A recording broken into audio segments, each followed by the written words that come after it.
ꯈꯨꯔꯨꯝꯖꯔꯤ ꯉꯁꯤ ꯑꯩꯈꯣꯏ ꯆꯥꯗꯣꯏꯁꯤꯗꯤ ꯄꯔꯥꯊꯥꯅꯦ ꯑꯗꯒꯤ ꯄꯔꯥꯊꯥꯒ ꯀꯣꯠꯅꯕ ꯆꯤꯛꯀꯟ ꯑꯉꯧꯕ ꯈꯔ ꯂꯩꯔꯦ ꯁꯤꯗ ꯌꯦꯟ ꯑꯉꯧꯕ ꯑꯗꯨꯒ ꯑꯩ ꯆꯥꯅꯤꯡꯕ ꯃꯦꯒꯤꯁꯤꯁꯨ ꯍꯧꯔ ꯂꯥꯛꯑꯦ ꯃꯦꯒꯤꯔꯁꯦ ꯅꯨꯗꯜꯁꯨ ꯃꯦꯒꯤꯁꯨ ꯆꯞ ꯃꯥꯟꯅꯗ꯭ꯔꯣ ꯅꯨꯗꯜꯁ ꯃꯦꯒꯤ ꯑꯩ ꯃꯦꯒꯤ ꯑꯣꯏꯗꯤ ꯆꯥꯔꯣꯏꯅꯦ ꯐꯥꯒꯤ ꯇꯧꯅꯦ ꯁꯤꯇ ꯆꯉꯥꯡ ꯑꯃ ꯌꯥꯎꯋꯦꯗ ꯍꯧꯈ꯭ꯔꯦꯅꯦ ꯑꯣꯏꯅ ꯄꯥꯏꯔꯒꯦ ꯁꯤ ꯄꯔꯥꯊꯥ ꯃꯆꯥꯅꯦ ꯁꯤꯅ ꯑꯩꯁꯨ ꯑꯣꯏꯅ ꯄꯥꯏꯔꯦ ꯌꯥꯝ ꯀꯜꯂꯦ ꯃꯥꯟꯗꯕ꯭ꯔꯥ ꯑꯣ ꯍꯣ ꯑꯩꯅ ꯉꯁꯥꯏ ꯁꯦꯝꯈꯤꯕꯅꯤꯗ ꯑꯆꯧꯕ ꯂꯣꯏ ꯊꯝꯈꯤꯕꯅꯤꯗ ꯆꯤꯛꯀꯟ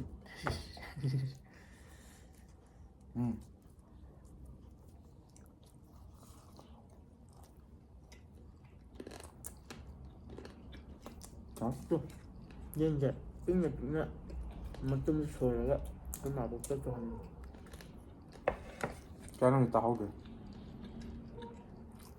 ꯃꯇꯨꯝꯁꯦ ꯄꯤꯛꯅꯅꯦ ꯁꯣꯏꯍꯜꯂꯤꯅꯦꯕ ꯇꯟꯒ ꯀꯣꯠꯄ ꯅꯨꯡꯉꯥꯏꯅꯕ ꯒ꯭ꯌꯥꯟ ꯇꯥꯔꯁꯤ ꯑꯃ ꯍꯥꯏꯅꯩ ꯅꯨꯡꯉꯥꯏ ꯅꯪ ꯉꯥꯡꯕ ꯇꯥꯔ ꯍꯥꯎꯕ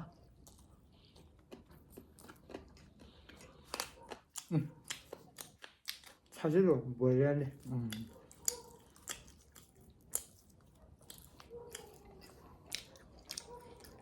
합다 육화 없는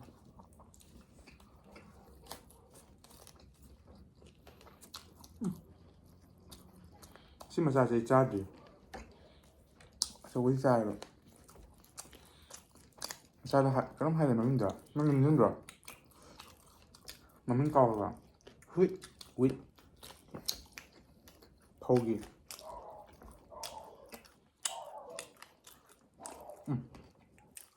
하와이 마사지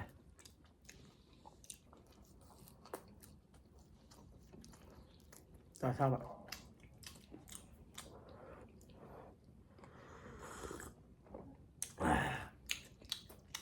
mỡ thằng này nè ê sao mà luôn nè mới em giàu này nâng ly này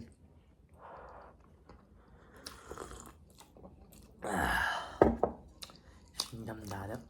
sao sao theo phần ngoài nồi như thế để ăn nồi này được chỉ ai phải tao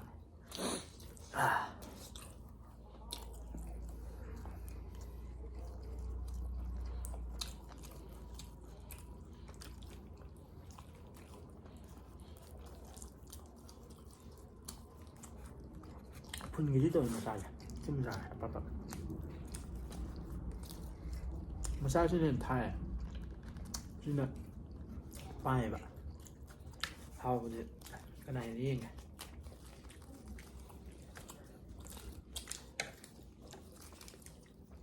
sao uống luôn được nè số cũng lười đi nó sao rồi hả mà sao mà lười này mà tung căng phải là sao cái con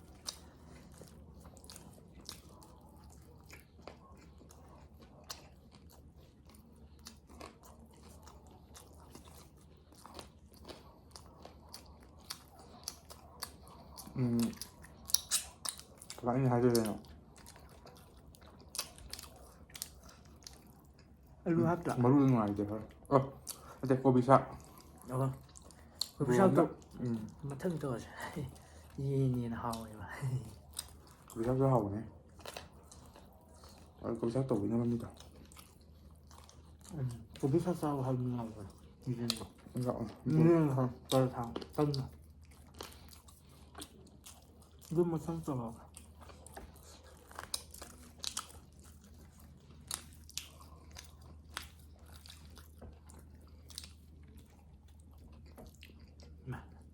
마루니 잘 잘라라 마루샤 굉장히 빵만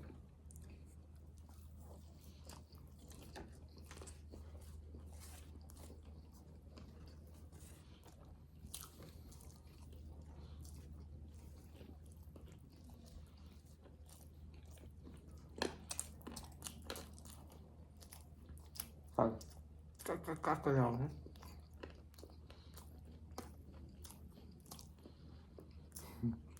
이것도 아닌가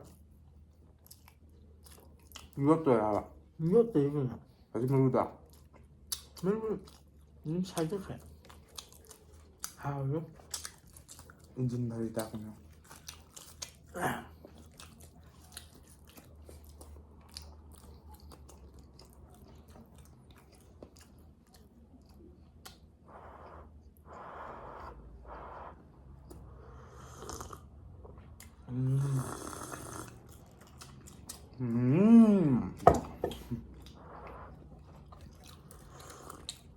thân massage này phức thời 마사지 한번 해. trâu vào thế nào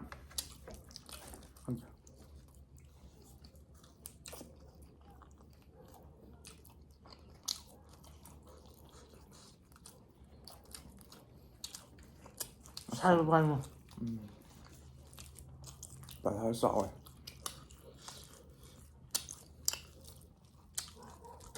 tí hồi nữa. Wow, mình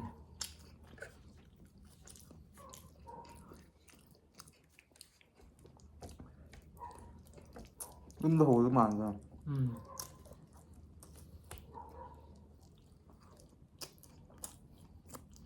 nhưng đồ quả thằng nữa thử nâng hộp với chân cả.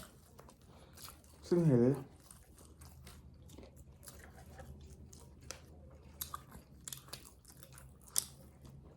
Hiền nhau bình nó hồi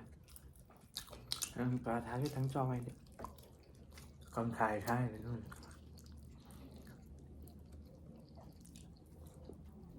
cứ giảm pháo rồi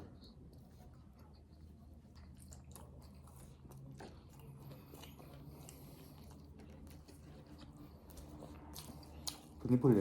Ê, phải ui được cái mà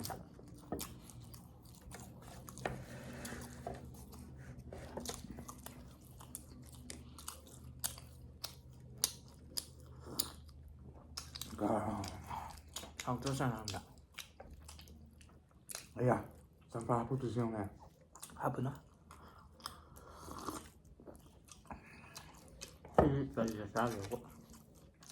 sampa này apa tuh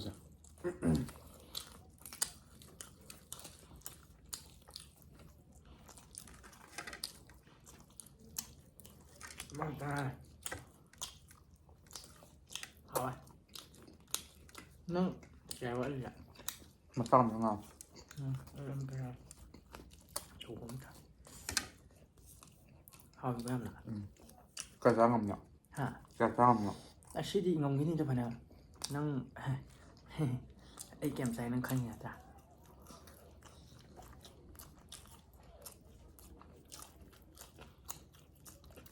pan một trang ngon nhỉ đã muốn là cái này hay đi em muốn nào hơi cháy mấy nữa rồi hay người ta làm ngon nè nó nói là massage học à hả massage rồi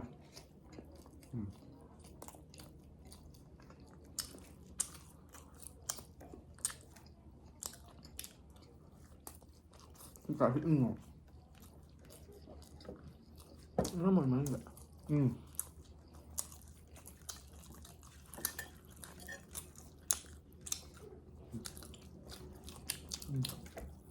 à rất là tân rồi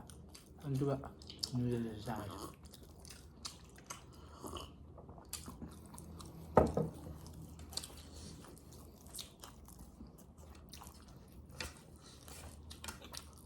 bác cái nói ta được mấy cái xem cái xem không thiếu rau non đó xem là cái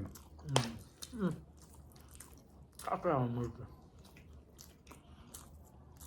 nó thua mà luôn đi em đã bốc tuồng thằng mà đồ là mơ rồi dạ em chẳng mơ tệ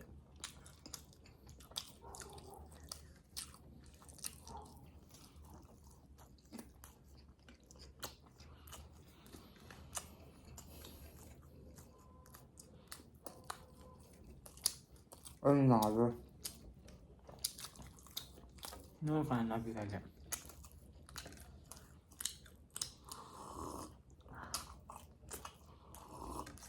rồi đó rồi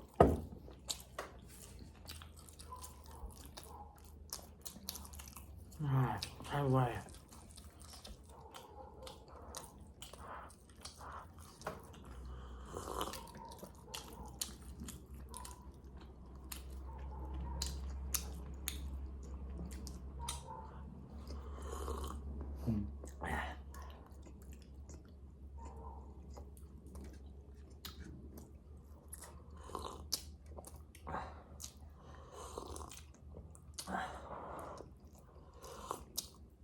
ꯑꯩꯗꯤ ꯆꯥꯉꯧ ꯊꯛꯇꯕ ꯌꯥꯝ ꯀꯨꯏꯔꯦ ꯅꯣꯏ ꯆꯪꯉꯧꯔꯥ ꯆꯥꯉꯧ ꯊꯛꯇꯕ ꯌꯥꯝ ꯀꯨꯏꯔꯦ ꯍꯥꯏꯕ ꯆꯉꯥꯡ ꯊꯛꯑꯦꯕ ꯑꯩꯗꯤ ꯑꯩ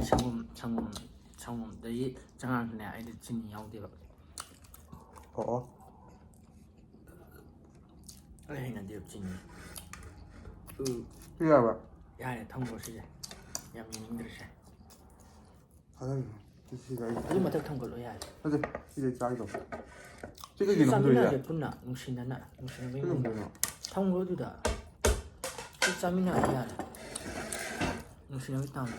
ꯀꯅꯥ ꯆꯥꯃꯤꯟꯅꯔꯣ ꯍꯥꯏꯔꯦ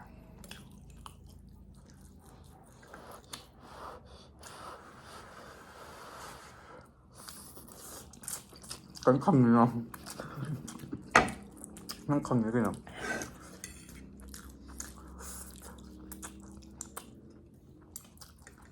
ꯑꯣꯏꯅ ꯆꯥꯕ ꯅꯨꯡꯉꯥꯏꯇꯕ ꯍꯥꯏꯇꯥꯔꯦ ꯑꯣꯏꯅ ꯆꯥꯒꯦ ꯍꯥꯏꯔꯣ ꯅꯪ ꯑꯣꯏꯅ ꯆꯥꯃꯤꯟꯅꯁꯤ ꯅꯨꯡꯉꯥꯏꯇꯕ ꯁꯦ ꯍꯥꯏꯇꯥꯔꯦ ꯅꯨꯡꯉꯥꯏꯔꯒ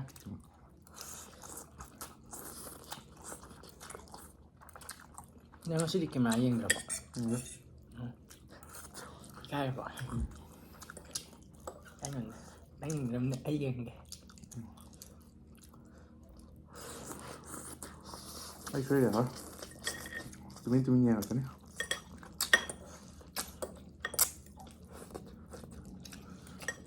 ꯑꯗꯨꯝ ꯆꯨꯞꯄꯒ ꯆꯥꯒꯦꯔꯥ ꯃꯅꯨꯡꯗ ꯆꯤꯟꯗ ꯊꯝꯖꯤꯜꯂꯒ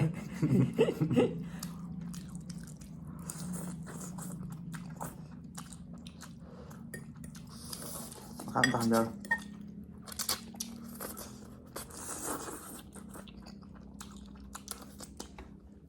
ꯊꯤꯔꯦ ꯂꯩꯌꯦ ꯄꯤꯔꯛꯎ ꯑꯝꯇ ꯁꯥ ꯏꯉꯨꯡ ꯐꯣꯡꯕ ꯑꯩ ꯉꯁꯥꯏ ꯍꯥꯏꯗ꯭ꯔꯥ ꯁꯥ ꯏꯉꯨꯡꯒꯤꯔꯣꯏꯅ ꯃꯩꯈꯨ ꯀꯥꯕ ꯎꯗꯕ꯭ꯔꯥ ꯁꯤꯗꯗꯤ ꯃꯩꯈꯨ ꯀꯥꯏ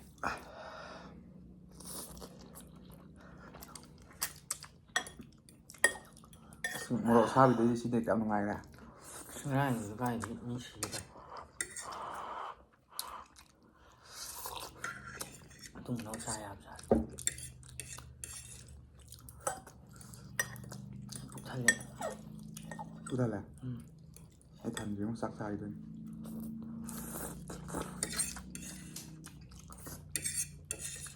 ꯆꯥꯛꯄꯨ ꯊꯣꯡꯉꯝꯈꯤꯗ꯭ꯔꯥ ꯍꯥ ꯆꯥꯛꯄꯨ ꯊꯣꯡꯉꯝꯒꯗ꯭ꯔꯥ ꯑꯩ ꯄꯨꯛ ꯊꯜꯂꯦ ꯑꯩ ꯉꯝꯃꯔꯣꯏ ꯕꯥ ꯄꯣꯛꯈꯥꯏꯗꯣꯔꯦ ꯑꯩ ꯉꯁꯥꯏ ꯄꯨꯡ ꯃꯉꯥ ꯃꯈꯥꯏ ꯑꯗꯥꯏꯗ ꯆꯥꯛ ꯆꯥꯏꯌꯦꯕ ꯁꯤ ꯆꯥꯊꯣꯛꯑꯣ ꯐꯨꯔꯨꯞ ꯐꯨꯔꯨꯞ ꯆꯤꯡꯈꯠꯂꯦ